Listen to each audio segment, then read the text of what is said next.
பெயர் ரன்யா ராவ், வயது 31, தொழில் நடிகை, கைது செய்யப்பட்டது தங்கம் கடத்தலுக்காக. இப்படி சர்வதேச பெங்களூரு விமான நிலையத்துல கைதாகி இருக்கிறவங்க தான் இந்த ரன்யா ராவ். அதாவது இன்னைக்கு தேதியில இந்தியா முழுக்க தங்கம் கடத்தலுக்காக ஃபேமஸ் ஆகி இருக்கிறவங்க அப்படின்னே சொல்லலாம். இவங்களை எங்கேயோ பார்த்த மாதிரி இருக்கே அப்படின்னு நீங்க என்ன கேட்கலாம். 2016 தமிழ்ல வெளியான வாகா திரைப்படத்துல ஏதோ மாயம் செய்கிறார்னு திரையில பறந்தவங்க தான் இந்த ரன்யா ராவ் குருவி. வாகா திரைப்படம் ரிலீஸுக்கு அப்புறமா இப்ப தங்கம் கடத்தல் குருவியா வெளியே வந்திருக்காங்க ரன்யா ராவ்.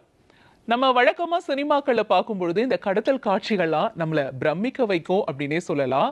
அதே மாதிரிதான் நம்ம சூர்யா நடிச்சிருந்த அயன் திரைப்படம். இந்த திரைப்படத்துல அவர் விதவிதமா கெட்டப்பு போட்டு வெளிநாட்டுல இருந்து டைமண்டை கடத்தி இருப்பார். இதே மாதிரியான ஒரு பாணியை தான் நடிகை ரன்யா ராவும் இப்ப கையில் எடுத்திருக்காங்க. இவங்க துபாயில இருந்து தங்கத்தை கடத்திட்டு வந்தா கூட அவங்களோட முகத்துல எந்த ஒரு பதட்டமும் இல்லை அப்படிங்கிற தகவல் தான் வெளியாயிருக்கு. குரூ திரைப்படத்துல நம்ம பார்க்கும்பொழுது அவங்க 3 பேரும் விமான பணிப்பெண்கள். இங்க நடிகை ரன்யா ராவ் ஒரு பெங்களூரு விமானத்துல பயணம் செய்யற ஒரு பயணி அப்படிங்கிறத அவங்க நல்லாவே மெயின்டைன் பண்ணியிருக்காங்க அப்படின்னு தான் சொல்லணும். கிட்டத்தட்ட துபாயில இருந்து 14.8 கிலோ தங்கத்தை இவங்க தன்னோட ட்ரெஸ்ல இருக்கு இல்லையா, அங்க இருக்கிற அந்த ஆடையில ஒரு பெல்ட் ஒன்று இருக்கு. அந்த பெல்ட் மூலயமா தான் இந்த தங்கத்தை அவங்க கடத்தி இருக்காங்க அப்படின்னு சொல்லப்படுது. இவ்வளவு தங்கத்தை நம்ம கடத்தி வச்சிருக்கோமே அப்படிங்கிற எந்த ஒரு பதட்டமும் இல்லாம செம்ம பந்தாவா ரொம்ப கேஷுவலா விமான நிலையத்துக்குள்ள இவங்க வலம் வந்திருக்காங்க. இன்னும் கொஞ்சம், அதாவது இன்னும் ஒரு ஸ்டெப் எடுத்து வச்சா விமான நிலையத்துல இருந்து நம்ம போயிடலாம் அப்படின்னு நினைச்சவங்களுக்கு தான் ஒரு ட்விஸ்ட் காத்திருந்துச்சு. அங்கதான் கொஞ்சம் இங்க வாங்க அப்படின்னு சொல்லி விசாரணைக்கு அழைச்சிருக்காங்க மத்திய புலனாய்வு வருவாய் அதிகாரிகள். விசாரணை அதிகாரிகள் தன்னை அழைச்சிருக்காங்க அப்படின்னு தெரிஞ்சு கூட இது தனக்கு விரிக்கப்பட்ட வலைதான் அப்படிங்கறத புரியாத ரன்யா அந்த இடத்துல அந்த கேஷுவாலிட்டியை அப்படியேதான் மெயின்டைன் பண்ணியிருந்திருக்காங்க. இதுல விஷயம் என்னன்னா, மத்திய புலனாய்வு வருவாய் அதிகாரிகள் இதுக்கு முன்னாடியே ரன்யாவை நோட்டமிட ஆரம்பிச்சுட்டாங்களாம். இந்த வருஷம் தொடங்கி 2 மாசம் தான் முழுசா முடிஞ்சிருக்கு. இந்த 2 மாசத்துல கிட்டத்தட்ட 10 முறை வளைகுடா நாடுகளுக்கு பயணம் செஞ்சிருக்காங்க ரன்யா அப்படிங்கிற தகவலும் வெளியாகிருக்கு.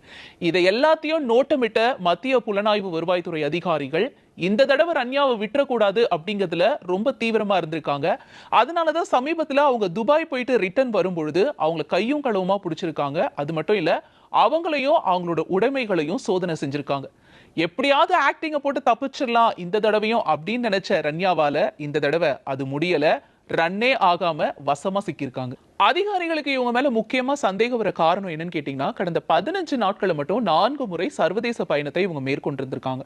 அதுவும் இந்த பயணம் அப்போ போதெல்லாம் ஒரே மாதிரியான ஆடையை அணிஞ்சிருந்திருக்காங்க.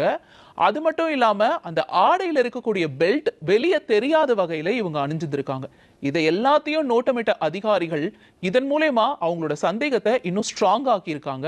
அந்த சந்தேகம் ஸ்ட்ராங் ஆனதுனாலதான் இப்ப ரன்யா ராவ் கைது செய்யப்பட்டிருக்காங்க. ரன்யா ராவ் தங்கம் கடத்துறது இதான் முதல் முறையா இல்ல, இதுக்கு முன்னாடி ஏற்கனவே அவங்க தங்கம் கடத்தி இருக்காங்களா? அப்படி தங்கம் கடத்தி இருந்தா விமான நிலையத்தை விட்டு அவங்க எப்படி சேஃபா வெளியேறினாங்க? இதற்கான விளக்கம் என்ன அப்படின்னு கேட்டீங்கன்னா, அதாவது ரன்யா ராவ் விமான நிலையத்திற்கு வரும்பொழுது எல்லாமே அதிகாரிகளும் முக்கிய தலைவர்களும் வெளியேற பாதுகாப்பான வழியில தான் இவங்க வெளியேறி இருக்காங்க. விமான நிலையத்திற்கு வரும்பொழுதெல்லாம் வழக்கமா ஒரு அதிகாரியை சந்திச்சிருக்காங்க. அந்த அதிகாரி இவங்களை பாதுகாப்பான வழியில விமான நிலையத்துக்கு வெளியே கொண்டு போய் விட்டிருந்திருக்காரு. அங்க இவங்களுக்கு ரெடியா ஒரு அரசு வாகனமும் இருந்திருக்கு. அந்த வாகனத்துல இவங்க ஏறி போறதுனால எந்த ஒரு விசாரணை வளையத்துக்குள்ளேயும் இத்தனை நாளும் ரன்யா ராவ் சிக்கல. குறிப்பா சொல்ல போனா, கர்நாடகா மாநிலத்துல டிஜிபி அந்தஸ்துல இருக்கக்கூடிய ஐபிஎஸ் அதிகாரியான ராமச்சந்திர ராவோட வளர்ப்பு மகள் தான் இந்த ரன்யா ராவ். இதை சாக்கா வச்சுக்கிட்டு தான் ஒரு ஐபிஎஸ் அதிகாரியோட மகள்னு சொல்லி உள்ளூர் போலீஸ் கிட்ட தன்னை அறிமுகப்படுத்தி இருக்காங்க.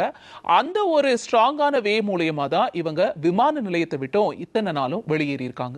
வளர்ப்பு மகளோட இந்த கைது நடவடிக்கை தொடர்பா ராமச்சந்திர ராவ் வருத்தமும் தெரிவிச்சிருக்காரு. ஆனா அதே நேரத்துல அவர் இன்னொரு விஷயம் சொல்லியிருக்கிறது என்ன அப்படின்னு பார்த்தோம்னா, 4 மாசத்துக்கு முன்னாடியே இவங்களுக்கு கல்யாணம் ஆயிடுச்சு அப்படின்னும் அவங்க அதுக்கப்புறம் எங்களோட வீட்டுக்கு வரல அப்படின்னும் சொல்லியிருக்காரு. அது மட்டும் இல்லாம ரன்யா ராவோட கணவர் என்ன வேலை செய்யறாரு அப்படிங்கிறது கூட எங்களுக்கு தெரியாது. ஒருவேளை என்னோட வளர்ப்பு மகள் கண்டிப்பா தவறு செய்திருந்தார், சட்டம் அதோட கடமையை செய்யும் அப்படின்னு சொல்லியிருக்காரு ராமச்சந்திர ராவ். இந்த நிலையில ரன்யா ராவோட வீட்லயும் அதிகாரிகள் சோதனை பண்ணியிருக்காங்க. அங்க கிட்டத்தட்ட 2 கோடி ரூபாய் வரைக்கும் தங்கமும், அதே நேரத்துல 2,67,00,000 ரூபாய் ரொக்க பணமும் கைப்பற்றியிருக்காங்க. மொத்தமா பார்க்கும் பொழுது இது 17,29,00,000 வரைக்கும் தங்கமாகவும் ரொக்கமாகவும் பறிமுதல் செய்யப்பட்டிருக்கு.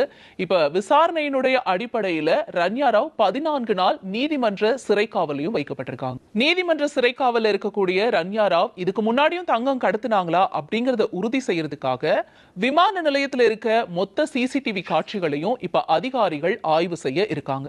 அது மட்டும் இல்ல, 14.8 கிலோ தங்கம் இருக்கு இல்லையா, இதுதான் பெங்களூரு விமான நிலையத்துல கைப்பற்றப்பட்ட அதிகபட்ச தங்க கடத்தல் அப்படிங்கிறதும் சொல்லப்படுது. இது மட்டும் இருக்கக்கூடிய நிலையில ரன்யா ராவோட இந்த தங்கம் கடத்தல் சம்பவத்துக்கு பின்னாடி வேற யாராவது பின்னணியில இருக்காங்களா அப்படிங்கிற கோணத்திலையும் இப்ப அதிகாரிகள் தீவிரமா விசாரணை பண்ணிட்டு வராங்க.